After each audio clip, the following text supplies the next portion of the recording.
चचा के 2 बेटे थे, जबकि इकलौती बेटी माँ पारा मुझसे 2 वर्ष छोटी थी। वो बहुत खूबसूरत थी। हम दोनों की तबीयत एक जैसी थी। हम में भी हमारे वालिदैन की तरह आपस में बहुत प्यार और मोहब्बत था। कोई बात एक दूसरे से नहीं छुपाते थे। ये इन दिनों की बात है जब मैं एफएससी कर रही थी और मुनज़्ज़ा मैट्रिक में थी। एक लड़का बार-बार हमारे घर फ़ोन करता और मुझसे बात करने की कोशिश करता। अक्सर मैं फ़ोन बंद कर देती और कभी-कभार बात कर लिया करती और कहती कि तुम गलत जगह फ़ोन करते हो। मैं तुमसे बात नहीं कर सकती। जुम्मे का दिन था। वालिद, चचा और मेरे भाई वगैरह सब शिकार खेलने गए हुए थे। मुनज़्ज़ा मेरे साथ बैठी थी। मेरी वालदा चची के पास गई हुई थी। मैं मुनज़्ज़ा से इस लड़के का ज़िक्र कर रही थी। अचानक फ़ोन की घंटी बजी। मुनज़्ज़ा बोली, ऐमा तुम फ़ोन उठाओ, मैं इससे बात करती हूँ और इसको समझाती हूँ कि वो आइंदा यहाँ फ़ोन ना करे। मुनज़्ज़ा ने इससे बात की, मगर इसकी बातों ने इस पर ऐसा जादू किया कि वो 2 घंटे तक बातें करती चली गई और इसको अपना नंबर भी दे दिया। पहली गुफ्तगू में ही मुनज़्ज़ा ने अपने बारे में इसको सब कुछ बता दिया और वो सिर्फ यही मालूम कर सकी कि लड़के का नाम मुअज़्ज़म है। इस दिन के बाद इनके दरमियान फ़ोन कॉल्स का सिलसिला जारी हो गया। वो अक्सर रात को फ़ोन करता जब सब सो जाते। मुनज़्ज़ा फ़ोन अपने कमरे में ले जाती और सुबह तक इसके साथ बातों में मशगूल रहती। मैंने कई मर्तबा इसे मना भी किया और कहा कि अगर ये लड़का वाकई तुमसे मोहब्बत करता है तो अपनी अम्मी को रिश्ते के लिए भेजे। तब भी मेरी कज़न ने जवाब दिया, ये तो बात की बात है, पहले मैं लड़के से मिल तो लूँ, पता तो चले कितने पानी में है।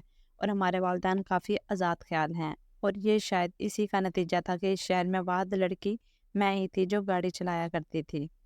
एक दिन मनज़ा ने मौज़म को एक जगह मिलने के लिए बुलाया। मैं और वो गाड़ी पर इस जगह पहुँच गए।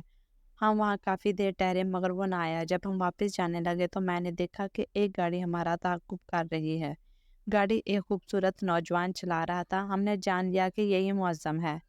इस मुख्तसर मुलाकात में मुनज़्ज़ा और मुअज़्ज़म की कोई बात ना हो सकी, मगर तारुफ़ हो गया। तो इसके बाद इनकी मुलाकातों का सिलसिला शुरू हो गया। जब शाम को मुनज़्ज़ा के वालिद और भाई टेनिस खेलने जाते तो वो मुझसे मिलने का बहाना बनाकर हमारे घर आ जाती और वहाँ से मुअज़्ज़म के साथ चली जाती। कुछ अर्सा बाद इसने मुझे बताया कि मुअज़्ज़म इससे मिलने घर आता है। होता यूँ था कि जब सब घर वाले सो जाते तो वो मेन गेट खोल देती, वो अंदर आ जाता और ये लोग सारी रात बातें किया करते। कभी वो बाहर आ जाती और मुअज़्ज़म इसे साथ ले जाता।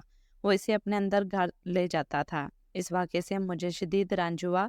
मैंने अपनी कज़न को समझाया कि अब तुमने लड़का तो देख लिया है और इसको पसंद कर चुकी हो। यही वक़्त है कि वालिदैन को सब कुछ बता दो, इससे पहले कि इन्हें पता चल जाए या कोई हादसा पेश आ जाए। वही हुआ जिसका ख़दशा था। एक दिन हस्बे मामूल उन्होंने मिलना था। 12 बजे के करीब मुनज़्ज़ा बाहर आ गई। कुछ देर बाद वो भी पहुंच गया। दोनों गाड़ी में बैठकर लंबी ड्राइव पर निकल गए। रात 2:30 बजे जब ये लोग वापस आ रहे थे तो मुनज़्ज़ा ने देखा कि इसके घर के करीब वालिद भाई सब खड़े हैं। इसने मौज़म से कहा, तुम मुझे यहीं उतार दो। जब वो घर पहुंची तो इसके पैरों तले से ज़मीन निकल गई कि सब घर वाले इसे ढूंढ रहे थे। दरअसल मुनज़्ज़ा की अम्मी रात को पानी पीने के लिए उठी तो बेटी के कमरे की तरफ भी चली थी और जब मुनज़्ज़ा को गायब पाया तो परेशान होकर सबको जगा दिया। मुनज़्ज़ा ने बहाना बनाया कि तबीयत ठीक नहीं थी, बहुत घुटन हो रही थी। घड़ी पर नज़र डाली और बस वो को निकल गई। मेरे चचा काफ़ी समझदार आदमी हैं। उन्होंने इस वक्त झगड़ा करना मुनासिब ख्याल नहीं किया, लेकिन बेटी की घबराई हुई हालत से बहुत कुछ समझ गए। अगले दिन इसकी वालदा ने काफ़ी पूछा कि वो कौन है जिससे तुम मिलती हो, बता दो ताकि तुम्हारा बाप इसके घर वालों से बात कर सके। मुनज़्ज़ा ने कुछ नहीं बताया और इसकी वजह मुअज़्ज़म था। इसने मुनज़्ज़ा को मना कर रखा था कि जब तक मैं एफएससी ना कर लूँ किसी को कुछ ना बताना, वरना ज़माना हमारे बीच दीवार बन जाएगा। वो इसकी बातों में आ गई। कुछ दिन गुजरे, फिर एक और वाक़या हुआ। मुअज़्ज़म ने मुनज़्ज़ा को फ़ोन किया कि तुमसे मिलने को बहुत जी चाह रहा है। मैं रात को मिलने आऊँगा, मगर रात का इंतज़ार किए बगैर शाम को ही हमारे घर की तरफ आ गया। हम सब लॉन में बैठे चाय पी रहे थे। जब मुअज़्ज़म ने देखा कि सब बाहर लॉन में बैठे हैं तो पिछली जानिब से दीवार लांघ कर अंदर आ गया और छत पर चढ़कर मुनज़्ज़ा के अंदर आने का इंतज़ार करने लगा। अगर मेरी कज़न को इल्म होता कि मुअज़्ज़म आया हुआ है तो वो भी चली जाती और इसे अपने कमरे में लेकर छुपा लेती। अचानक इसके भाई की नज़र छत पर पड़ गई। चोर समझकर फ़ौरन दौड़े और पिस्तौल निकाल लाए। वो इसी सिमत ऊपर गए जहाँ मुअज़्ज़म को देखा था। इसने छत पर से छलांग लगाई और भाग गया। चचा समझ गए कि शाम 7 बजे कौन चोर हो सकता है। इस वाक़ये के बाद से हमारा खुद गाड़ी ड्राइव करना बंद हो गया और फ़ोन भी हमारी दस्तरस से दूर कर दिए गए। وہ پھر بھی کسی نہ کسی طریقے سے معظم کے ساتھ رابطہ کر لیتی اور وہ رات کو ہمارے گھر آ جاتا تھا۔ بتاتی چلوں کہ ہم مالدار معزز گھرانے سے تعلق رکھتی تھیں۔ والد کے 3 بھائی کراچی اور اسلام آباد میں رہتے تھے، جبکہ چچا ہمارے ساتھ رہتے تھے۔ بڑا سا ہمارا مکان 2 حصوں میں ایک دیوار کے ذریعے تقسیم تھا، لیکن دیوار میں بھی ہم لڑکیوں کے آنے جانے کی خاطر دروازہ لگا دیا گیا تھا۔ اس وجہ سے میں اور منزہ جب چاہے ایک دوسرے کے گھر آ جا سکتی تھیں۔ ایک دفعہ تو ایسا ہوا کہ وہ منزہ کے کمرے میں بیٹھا ہوا تھا، دروازہ کھلنے کی آواز آئی، اس نے فوراً اپنے اوپر چادر ڈالی۔ چچا جان اندر آ گیا، ادھر ادھر دیکھا، ان کی نظر پلنگ پر پڑی چادر پر نہ گئی، اس پر کوئی ہے۔ انہوں نے دروازہ بند کیا اور واپس چلے گئے۔ معظم نے ایک غلطی یہ بھی کی کہ منزہ کے بارے میں اپنے ایک دوست کو سب باتیں بتاتا رہا۔ اس لڑکے کا غلط قسم کے لڑکوں کے ساتھ اٹھنا بیٹھنا تھا۔ ان آوارہ مزاج لڑکوں نے تمام واقعات دوسرے لڑکوں کو بتایا، یہاں تک کہ معظم اور منزہ کے درمیان جو گفتگو بھی ہوتی وہ دوسرے لڑکوں تک پہنچتی رہتی۔ یوں میری کزن سارے شہر میں بدنام ہوگی۔ اس کے چرچے گلی گلی ہونے لگے اور لڑکوں نے منزہ کو فون کر کے تنگ کرنا شروع کر دیا۔ آئے دن ہمارے گھر میں بھی رانگ نمبر آنے شروع ہو گئے۔ اس طرح یہ تمام باتیں محلے کے ایک لڑکی کے ذریعے منزہ کے بھائی کے کانوں تک پہنچ گئیں۔ جب اس کے بھائیوں کو علم ہوا تو گھر آ کر انہوں نے بہن کو بہت مارا اور پستول نکال کر اس کو شوٹ کرنے لگے۔ تب چچی رو کر بیٹی کی زندگی کی بھیک مانگنے لگی۔ سارے بھائی اب معظم کے خون کے پیاسے تھے، اس کے پیچھے بھی لگ گئے، لیکن نہ ڈھونڈ سکے، کیونکہ وہ تو ایسا غائب ہوا کہ اس کے گھر والوں کو بھی پتہ نہ چل سکا کہ کہاں چلا گیا ہے۔ منزہ پر سخت پابندیاں لگ گئیں، اس کا گھر سے نکلنا بھی بند کر دیا گیا۔ اب اس کو کہیں آنے جانے کی اجازت نہ تھی، یہاں تک کہ وہ اب میرے گھر بھی نہیں آ سکتی تھی۔ وہ ایک قیدی کی مان تھی، تمام وقت اپنے کمرے میں بند رہتی۔ مجھے اس پر ترس بھی آتا تھا، کہاں اتنی آزادی سے جی رہی تھی اور کہاں اب کھلے آسمان کے لیے ترس رہی تھی۔ 3 ماہ بعد معظم کی والدہ اچانک ہمارے چچا کے گھر رشتہ لینے آ گئی۔ چچا جان پہلے ہی بپھرے ہوئے تھے، ان کا غصہ برحق تھا کہ پہلے تو ہمیں سارے شہر میں بدنام کر دیا اور اب رشتہ لینے آ گئے۔ اگر رشتہ ہی لینا تھا تو پہلے آتے۔ بہرحال چچا نے صاف انکار کر دیا، یہ بھی کہا کہ معظم کو کہیں اور بھیج دو، ہمیں ہمارے محلے میں دکھائی دے گیا تو میں اپنے آپ پر قابو نہ رکھ سکوں گا اور کچھ کر بیٹھوں گا۔ معظم کی ماں دکھی ہو کر روتی دھوتی چلی گئی۔ ادھر منازع نے کھانا پینا چھوڑ دیا اور بیمار پڑ گئی۔ چچا اسے کبھی غصے سے اور کبھی پیار سے سمجھاتے، مگر اس کی سمجھ میں کچھ نہ آتا۔ اس کے سر پر ابھی تک عشق کا بوجھ سوار تھا۔ ادھر اس کے بھائی مسلسل معظم کو دھمکیاں بھیج رہے تھے کہ یہ شہر چھوڑ کر کہیں چلے جاؤ ورنہ ہم تم کو ختم کر دیں گے۔ بالآخر وہ اپنا شہر چھوڑ کر کراچی چلا گیا۔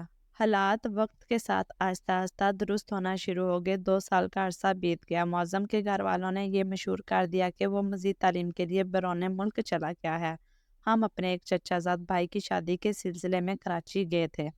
وہاں بازار میں منزہ کو معظم مل گیا اور دیکھتے ہی دیکھتے وہ ہماری نظروں سے گم ہو گئے۔ جب ہم گھر گئے تو چچا جان نے خوب ڈانٹا، کافی پریشانی تھی۔ ہم 2 دن تک ڈھونڈتے رہے، مگر کراچی جیسے شہر میں وہ ہمیں کہاں مل سکتی تھی۔